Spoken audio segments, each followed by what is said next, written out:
6 people are dead because of homelessness and addiction, and I don't want to lose anyone else. I need your help.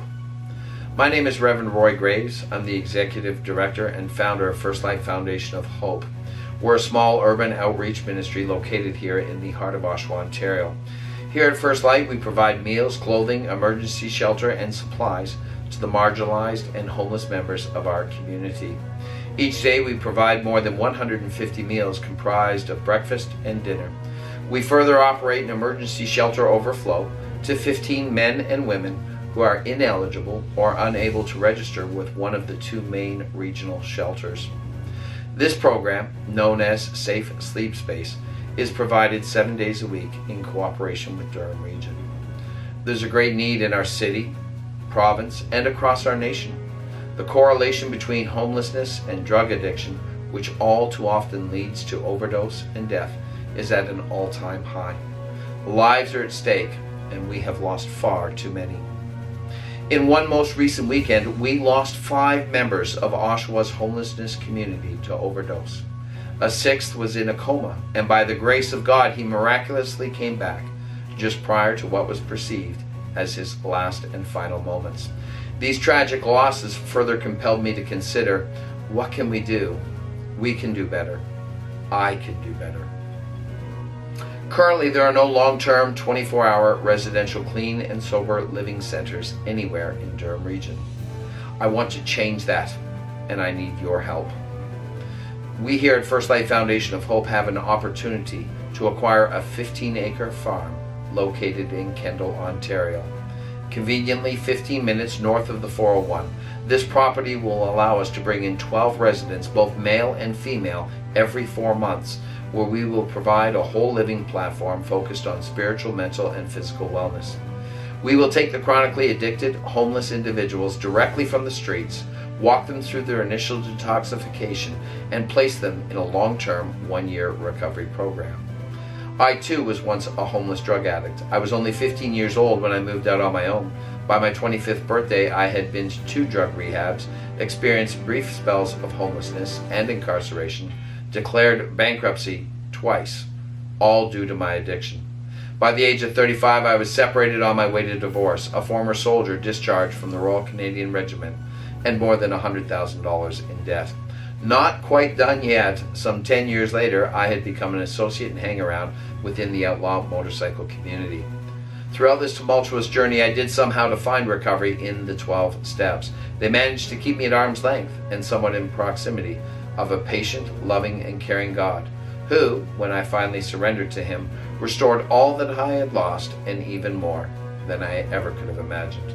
Today I sit before you not only as the pastor of First Life Foundation of Hope, but one with 30 years of recovery, a small business owner, landlord, and happily married to my wife and best friend of 12 years, Pamela. God is so good, and change is possible. If I can change, you can change. Together we can all change. As I previously stated, we intend to develop a permanent 24-hour supportive living program where we can feed, clothe, and detox the homeless and prepare them for a long-term recovery program.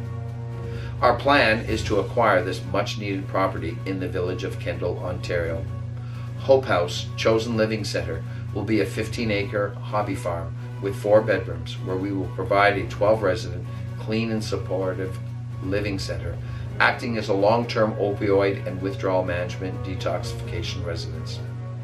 Participants would reside in this 4-month program, offering beds, showers, nutritious meals, daily exercise, outdoor gardening, canine therapy, academics, and spiritual supports in a structured, loving, discipling environment.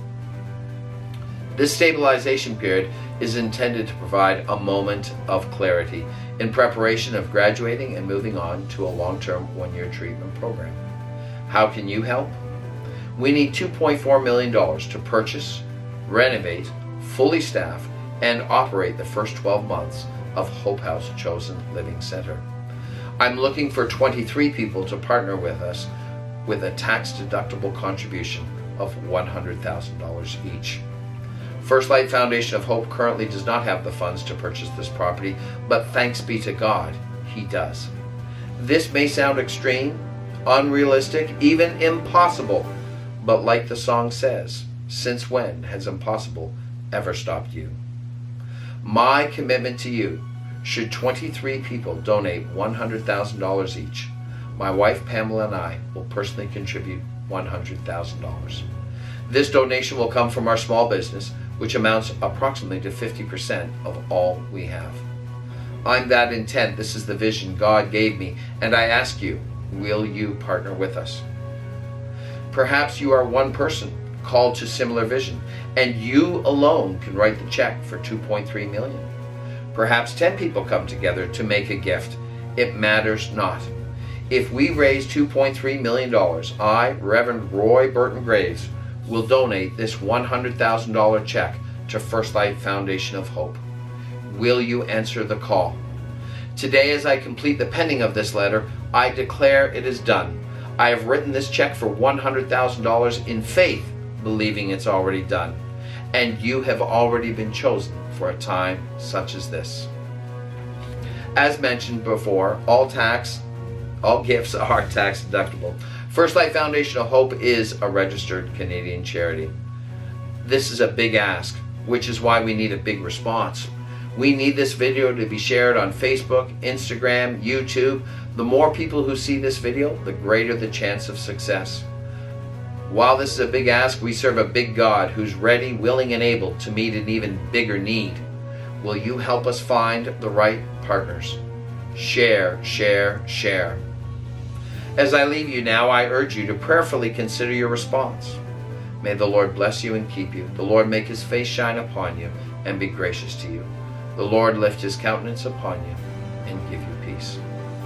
Blessings and shalom. I'm Reverend Roy Graves.